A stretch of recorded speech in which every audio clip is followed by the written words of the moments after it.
Oke, kita lanjutkan ya, kita lanjutkan. Jadi di kuliah sebelum UTS ini kalian sudah belajar pertama itu tentang sampling ya, tentang sinyal, pengertian tentang sinyal ini jangan jangan kebalik-balik lagi. Mana yang gelombang, mana yang sinyal ya. Jadi kalau tidak ada konteks informasinya, itu dia namanya gelombang. Nah, kalau dia ada informasi dalamnya itu namanya sinyal. Itu pembeda antara sinyal dan gelombang. Jadi emang gelombang itu adalah kendaraannya, ya, isi penumpangnya, informasi. Nah, kalau ada penumpang di dalamnya itu baru yang dinamakan sinyal. Jadi kalau ada gelombang di dalamnya ada penumpangnya, nah itu dinamakan sinyal. Kalau tidak ada konteks informasinya itu dia gelombang saja.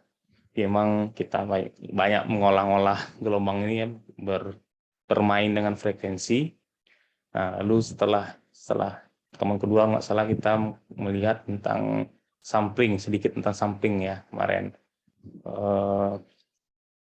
Apa aja ketentuan sampling kan, apa yang terjadi pas mensampling kemarin sudah dilihatkan juga. Jadi mencuplik dan ada beberapa ketentuan seperti Nyquist kan, agar tidak terjadi aliasing. Lalu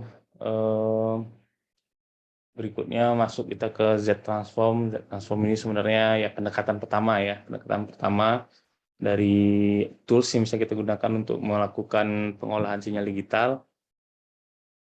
Z transform ini dia masih terbatas ya, masih terbatas. Cuma komputasinya relatif lebih sederhana dibandingkan DFT dan memang DFT ya, transform lebih sederhana dibandingkan Fourier transform. Ya, karena dia masih pakai sigma kan, sigma dan juga terbatas. Apa yang bisa kita lakukan di sana terbatas. Lalu masuk kita ke DTFT kemarin, ya, discrete time Fourier transform itu juga masih teori ya, gimana intinya adalah bagaimana menghubungkan antara Z transform itu ke domain frekuensi. Nah itu dia inti dari DTFT kemarin. Sebenarnya ini masih teori juga. Ini masih teori juga. Yang bisa kita olah hanya sinyal-sinyal yang sudah apa ya, yang sering digunakan ya, yang memang bentuknya jelas seperti sinus, kosinus, kotak, sing, ya, itu yang bisa kita olah dengan perhitungan DTFT. Nah, barulah terakhir kemarin kita masuk DFT, discrete Fourier transform. Nah, ini memang betul-betul dipecah lagi ya. Si DTFT itu kita ambil dia pastinya periodik. Kita ambil satu periodal, kita pecah lagi dia sehingga kita sampling lagi.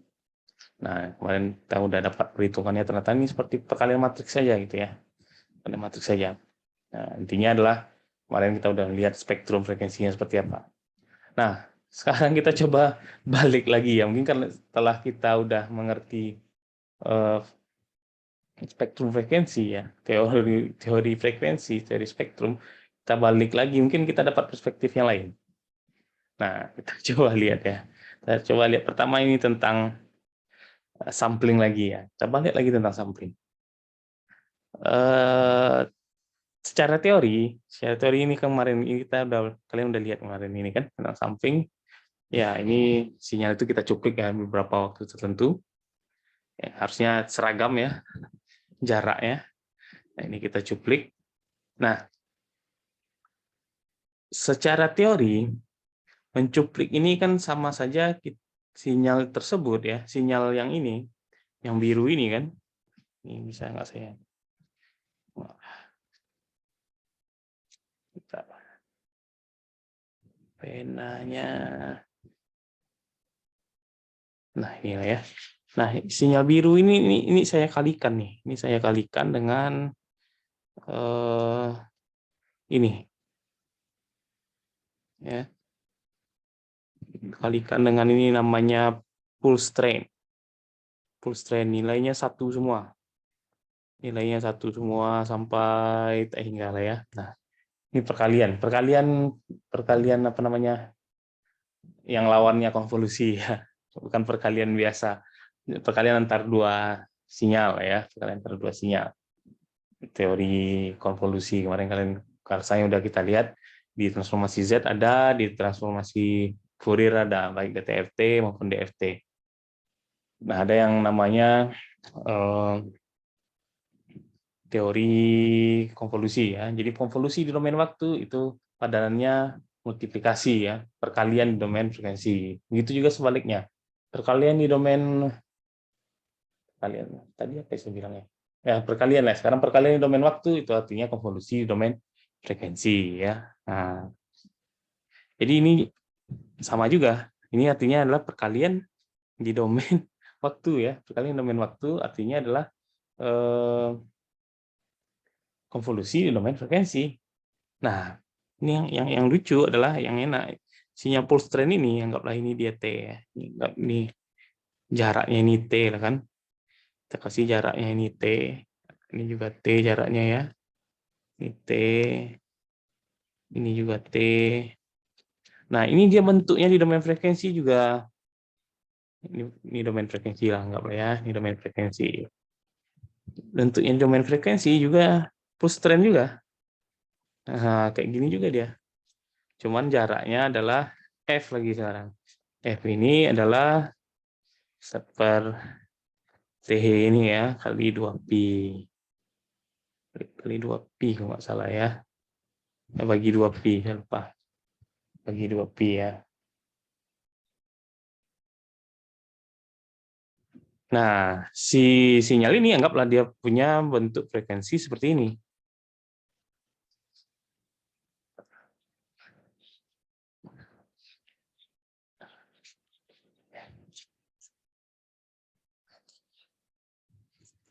Oke. Nah, jadi mensampling bisa kita bilang adalah perkalian di domain waktu, konvolusi di domain frekuensi ya. Nah, konvolusi di domain frekuensi, nah ini dia gambarnya kan, ini gambarnya. Nah, ini kan sama dia dengan omega 2pi per T ya. F-nya itu 2pi per T. 2pi per T. F-nya 2pi per T. Nah, ini sama dengan konvolusi di domain frekuensi. Nah, ini bisa kalian lihat kan. Konvolusi domain frekuensi ya ini berarti dia copy nih kan, copy semua nih. Copy semua dia. Nah, inilah dia. Kenapa kok si DTFT itu dia pasti periodik ya. Kenapa dia pasti periodik? Karena kita hasil sampling. Hasil sampling artinya adalah dia nanti di copy, dikonvolusi dia di domain frekuensi ya. Makanya dia pasti periodik si DTFT. Keluarannya pasti periodik. Jadi kalau di script masukkannya domain frekuensinya, spektrum frekuensinya itu pasti periodik. Nah, kenapa? Karena ini. Nah, jadi memang kita balik lagi ini bisa kita mendapat perspektif yang beda. Karena emang teori Fourier, teori sinyal seperti itu ya. Jadi konvolusi di domain frekuensi, nah sama dengan multiplikasi di domain waktu. Jadi karena kita sampling itu memultiplikasi domain waktu, artinya kita mengcopy kan, kita mengkonvolusi di domain frekuensi respon frekuensi sinyal kita yang awal yang analog tadi.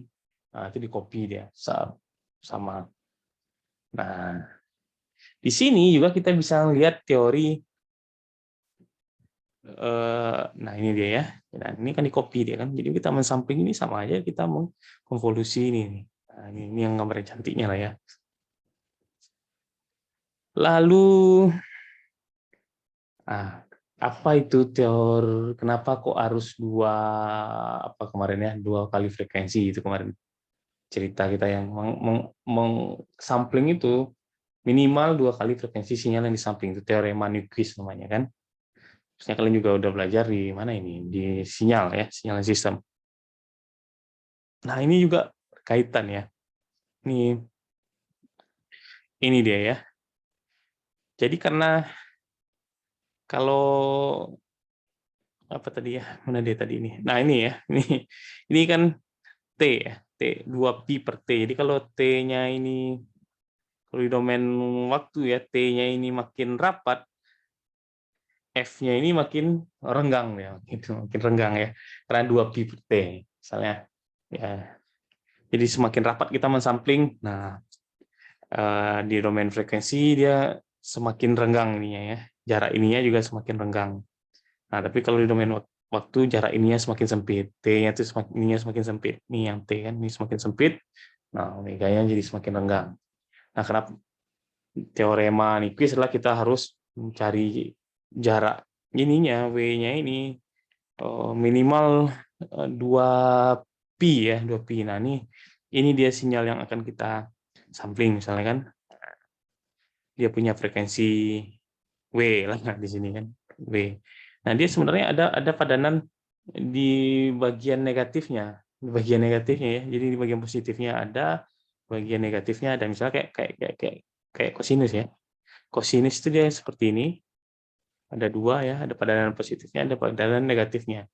Lalu yang ada komponen positifnya, ada komponen negatifnya. Lalu yang sinus ya, sinus dia seperti ini. Ada komponen positifnya, komponen negatifnya, negatif juga kalau nggak salah dituduhnya. Jadi memang masing-masing frekuensi spektrum itu ada komponen positifnya, ada komponen negatifnya, tergantung sinyalnya itu pasti ada ya, pasti ada. Bukan tergantung lagi, pasti ada. Ada komponen positif, pasti ada komponen negatifnya. Cuman dia ada yang kemarin kita lihat, ada yang sinyal yang apa namanya, yang genap, ada sinyal yang ganjil ya. Sinyal yang genap kayak sinus kan, yang komponen positif dan negatifnya sama. Sinyal yang ganjil ini kayak sinus, komponen positif dan negatifnya beda tanda. Nah, kita balik lagi ke yang Nyquist ya. Kenapa kok perlu dijaga jarak 2 kali frekuensi itu tadi? Ya karena ini tadi. Karena ada komponen ini. Nah, ini kan sebenarnya jaraknya ini jadinya biar dia nggak berdempetan ya, biar nggak berdempet-dempet. Ini harus kita jaga jaraknya kan. Nah, ini kan jadi kayak gini. Kalau kalau yang amannya kan kayak gini kan, amannya kayak gini. Amannya kayak gini. Nah, ini jarak ini ke sini 2 F nih kan, 2 F. Nah, 2 frekuensinya si 2W ini. W itu kan baru ke sini baru kan. Nah, ke sini tambah W satu lagi kan. Nah, jadi emang jarak aman agar hasil sampling kita itu tidak ada aliasing. Nah, emang dikasih jarak 2W dari sini kita ngelihatnya. Nah, kalau nggak 2W gimana? Kalau nggak 2W kita kasihnya dia seperti ini nih. 12/3 ini kan. Nah, jadi berdempet dia nih, berdempet dia kayak gini. Berdempet ini pun jadinya kayak gini nantinya. Nah, jadi jauh beda. Ini saya hapus coba ya. Nah, dia penghapus ini.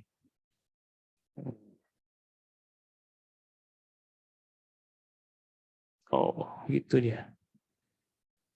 Jadinya mungkin kayak gini ya. Jadinya kayak gini dia nih.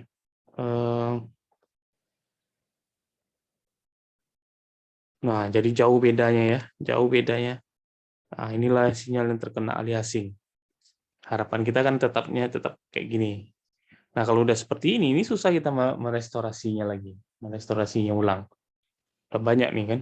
Mana caranya dari sini kita mendapatkan ini lagi nanti. Ini agak susah. Pasti ada errornya akan tinggi nantinya.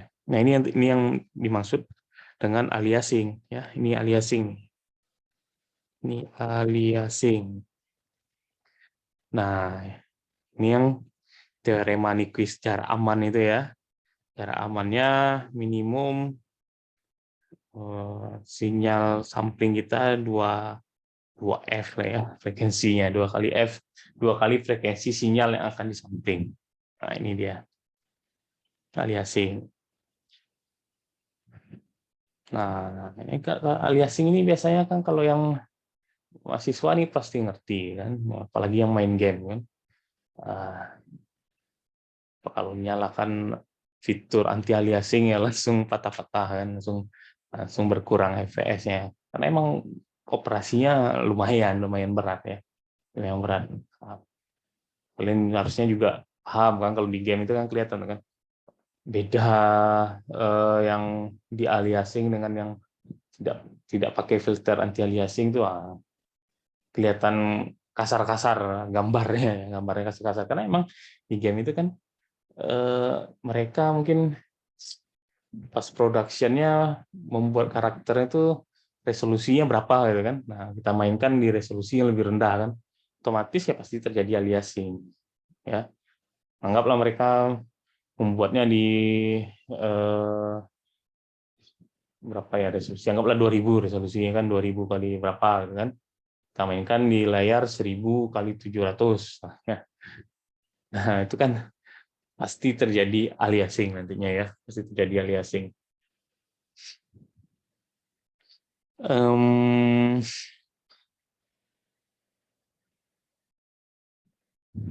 Nah, salah satu cara untuk memitigasi aliasing ini ya pakai filter anti aliasing. Filter anti aliasing ini seperti ini kan. Ini dia konsepnya ya memang kita filter. Jadi sebelum dia apa namanya menginterferensi yang lain ini kan. Nah, jadi ini kan seperti ini. Ini pasti terjadi aliasing kayak main game tadi ya. Kita main di resolusi yang lebih rendah itu pasti terjadi aliasing dengan resolusi yang mereka membuat gamenya itu di mana gitu kan. Terus pas dijalankan di resolusi rendah pasti terjadi aliasing. Nah, cara memitigasinya pakai filter. Nah, konsepnya sederhana aja sebenarnya. Kalau tadi kan seperti ini ya. Tadi itu kan seperti ini, dia dempet-dempet gini ya. Dempet-dempet gini. Dempet ini terus ini nanti akan menginterferensi nih. Ini akan terjumlah dia nanti. Nah, terjumlah kan. Itu nanti ujung-ujungnya gambarnya kan tadi seperti ini ya. Gambarnya tadinya seperti nah inilah kan. Kayak gini jadinya ya. Nah, kalau pakai filter anti aliasing sebelum kita terjumlahkan dia dengan yang lain itu kita dimitigasi seperti ini. Nah, jadi dikasih filter ya. Nah, jadi gini dia. Jadi gini. Mana nih? Bentar, kok jelek juga gambarnya ini. Hapus dulu ya. Kita hapus dulu. Mana pencetnya ini? Nah, kalau sekarang, kalau pakai filter aliasing itu ya, nah gini dia. Nah, ini udah difilter ya, jadi nggak terjumlahkan dia jadinya. Nah, agak terminimalisir ya jadinya kan, jadi kayak gini. Nah, kan lumayan lah ya daripada bentuknya seperti ini. Nah, oke, aliasing lebih enak lagi ya. Konsepnya seperti itu. Jadi sebelum dia menginterferensi tempat yang lain, nah kita filter dia.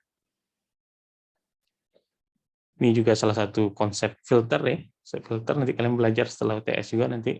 Intinya adalah seperti itu filternya. Frekuensinya kita batasi ya. Mana sih sinyal yang ada di frekuensi-frekuensi tertentu kita hilangkan ya. Nilai-nilai di frekuensi tertentu kita hilangkan. Lalu ada lagi konsep yang aplikasi ini sebenarnya teori. Sebenarnya kita bisa merekonstruksi gambar ya, gambar yang pecah seperti ini. Secara teori ini bisa kita rekonstruksi menjadi gambar aslinya sebelum resolusinya kita turunkan. Ya, ini secara teori ini bisa dari melihat teori sampling yang tadi ya. Teori sampling yang tadi asal pertama tidak terjadi aliasing ya, tidak terjadi aliasing tadi. Kita memfilternya enak, tidak terjadi aliasing. Lalu ada syarat yang kedua. Nah, nanti kita lihat ya. Nah, karena secara teori gini kan, yang kita lakukan ini pertama dia udah kita sampling kan, udah kita sampling, lalu pas menurunkan resolusinya ini kan di downsampling namanya, di downsampling ya. Di downsampling artinya lah seperti ini ya. Sinyal yang udah kita sampling ini kita sampling lagi mungkin dengan frekuensi sampling yang lebih rendah. Lalu nah inilah di sinyal yang dapatnya kan. Nah ini yang baru yang di resolusi yang lebih rendah. Nah ini secara teori kan sebenarnya masih sama. Anggaplah di yang pertama ini ya, yang seperti ini. Ini yang pertama, yang aslinya ini yang hasil yang inilah maksudnya. Anggaplah ini yang gambar yang masih bagus ya. Seperti ini respon frekuensinya. Pas kita down sampling ya, kita melakukan ini kita sampling lagi. sampling lagi ya, berarti di konvolusi lagi dia kan, konvolusi lagi. Bentuknya seperti ini kan, bentuknya seperti ini. Oh belum, ini gambar aslinya ya, ini yang di downsampling. Nah lalu pas kita menurunkan resolusinya, itu kita ambil kan, kita ambil beberapa komponennya aja kan. Mungkin kita jadikan 3 kali lebih rendah gitu ya, 3 kali lebih rendah di contoh ini. Nah, katanya secara teori itu sebenarnya jadinya tetap sama. Jadinya sinyalnya itu tetap sama. Jadi hanya ininya jadi lebih lebar ya. Ini jadi lebih lebar lagi. Nah, ini jadi lebih lebar lagi. Nah, harusnya kan kalau dari sini bisa kita rekonstruksi ulang menjadi ini kan. Nah, cuman ada syarat yang harus dipenuhi. Pertama ya itu tadi tidak jadi aliasing pas saat melakukan downsampling ini kan. Tapi itu kan nggak mungkin, pasti terjadi aliasing. Yang kedua,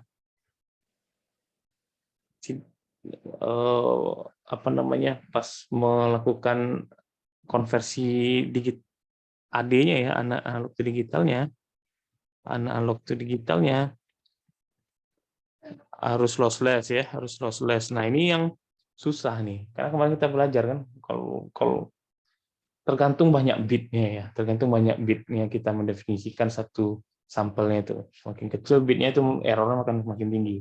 Nah, plus saat ini itu errornya itu akan tetap ya, tetap. Ini kan dia jadi sepertiga lebih rendah kan, sepertiga lebih rendah, tapi errornya tetap ada. Nanti pas kita merekonstruksi ulang jadi ini, errornya itu jadi naik 3 kali dia. Nah, itu permasalahan utama. Tapi secara teori, nah ini secara teori, si intinya adalah gambar ini dia masih menyimpan semua informasi yang ada di gambar ini. Nah, ini secara teorinya ya, secara teorinya. Hasil sampling walaupun bentuknya kayak gini ya, walaupun bentuknya kayak gini, secara teori ini, secara di domain frekuensi, dia masih ada semua data nilai-nilai yang di sini ini masih ada semua. Jadi kayak DNA lah tibanya ya, kayak DNA manusia, respon frekuensi itu. Jadi semuanya masih ada, semuanya masih ada. Jadi kita bisa bisa merekonstruksi ulang nih kan, sama kan kalau di film-film apa itu kan orang membuat klon itu kan pokoknya dapat DNA yang bisa merekonstruksi ulang untuk manusianya. Secara teori itu memang mungkin ya. Secara teori itu mungkin. Jadi walaupun gambar kita punya data yang gambarnya seperti ini hasil sampling ini secara teori ini masih menyimpan semua informasi yang ada di gambar ini, tapi di domain frekuensi. Nah, ini tentang rekonstruksi. Ini menarik juga ya. Nah, cuman asal pada saat kita downsampling itu tidak terjadi aliasing, atau aliasingnya bisa diminimalisir pakai filter. Nah, ini mungkin bisa kita rekonstruksi ulang, gitu ya. Lalu yang menarik lagi yang terakhir, kita lihat lagi ya, ini mungkin implementasi apa saja yang kita dapatkan ini ya, DFT ini salah satunya yang paling sering digunakan di komunikasi. Nah, kalian pernah dengar cerita kan, kalau WiFi itu ya, teknik yang dipakai di WiFi itu sudah ditemukan tahun 60-an. Tapi baru bisa diimplementasikan tahun 90-an. Jadi ada jeda sekitar 30 tahun ya. Ada jeda sekitar 30 tahun. Nah, itu emang benar ya. Jadi ini teori WiFi itu dia menggunakan teknik OFDM namanya. Octagonal Frequency Division Multiplexer ya, kalau kalian lihat. Terus hampir semua komunikasi modern menggunakan itu. Itu udah ditemukan tahun 60-an. Papernya itu udah ada tahun 60-an, patennya itu udah ada tahun 60-an. Nah, cuman di tahun 60-an itu modelnya seperti ini. Ini menggunakan banyak sekali modulator. Ini namanya modulator ya. RF modulator. Nah, RF modulator ini mahal. Jadi hampir setengah misalnya kalian punya chip apa ya, modul WiFi lah kan, modul WiFi hampir setengah harganya itu di modul RF ini. atau lebih dari setengah ya. Mungkin karena digital itu kan semakin lama semakin makin rendah nilainya, makin turun nilainya karena hukum Moore kan ya. Jadi yang si prosesor Wi-Fi-nya yang bagian digitalnya itu makin lama makin murah. RF-nya ini masih analog nih, nggak bisa dibuat karena dia memang mengkonversikan digital ke analog kan, memang analog nih. Walau nggak berubah, harganya tetap sama segitu-segitu juga. Jadi kalau teorinya kalau di tahun 60-an itu kalau kalau sekarang itu sekitar kita menggunakan kalau di WiFi itu ya antara 500 sampai 1000 buah frekuensi gelombang ya. Frekuensi dia ada 1000 gelombang ya. Di data itu dikirimkan di 1000 gelombang biar banyak data yang bisa dikirim sekaligus kan. Nah, itu makanya WiFi-nya bisa kencang kan. Bisa kencang. 5G apalagi kan, mungkin di orde 4000 dia pakai gelombangnya. Nah, kalau di tahun 60-an itu kalau 500 atau 4000 itu kita menggunakan masing-masing RF modulator ini satu juga.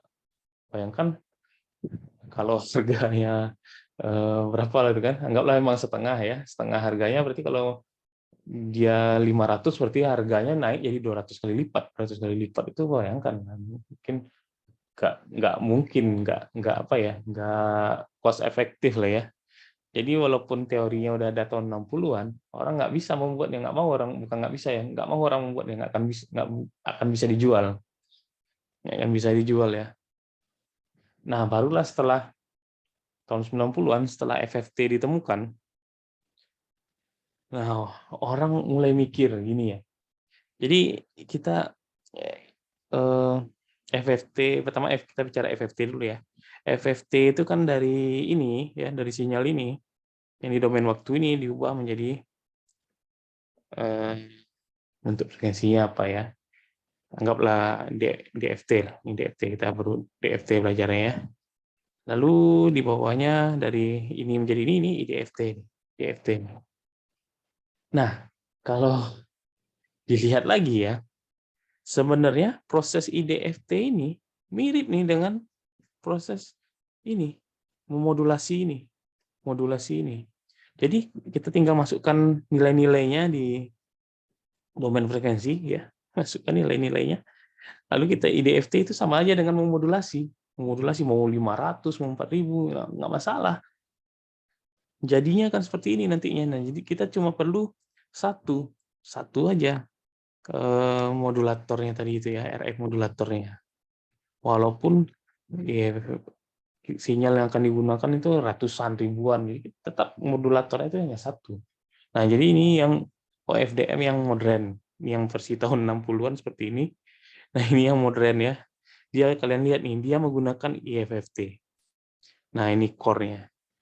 Jadi, buat memodulasinya itu menggunakan IFFT karena konsepnya sama ternyata. Jadi IFFT itu seolah-olah kayak memodulasi kita kan. Kita kasih nilainya, kita IFFT itu sama aja kayak kita memodulasi di frekuensi tersebut. Kita kasih kan itu kita selipkan informasi tersebut ke gelombang yang ada di frekuensi ini. Udah. Itu dia yang prinsip kerja IFFT ya. Sama. Jadi sama kayak memodulasi. Nah, akhirnya tahun 90-an itu mulailah bisa diimplementasikan teknik OFDM ini. Dengan adanya pakai IFFT rata-rata karena yang fast Fourier transform ini jauh lebih sederhana lagi dia dibandingkan DFT. Kalau DFT kemarin kita udah lihat dia masuk perkalian matrik ya. Nah, FFT nanti kalian lihat itu lebih sederhana lagi. Nah, jadi itu kira-kira sedikit tambahan ya, kira-kira yang teori yang kita pelajari ini buat apa gitu ya. Buat apa? Jadi banyak sekali penggunaannya.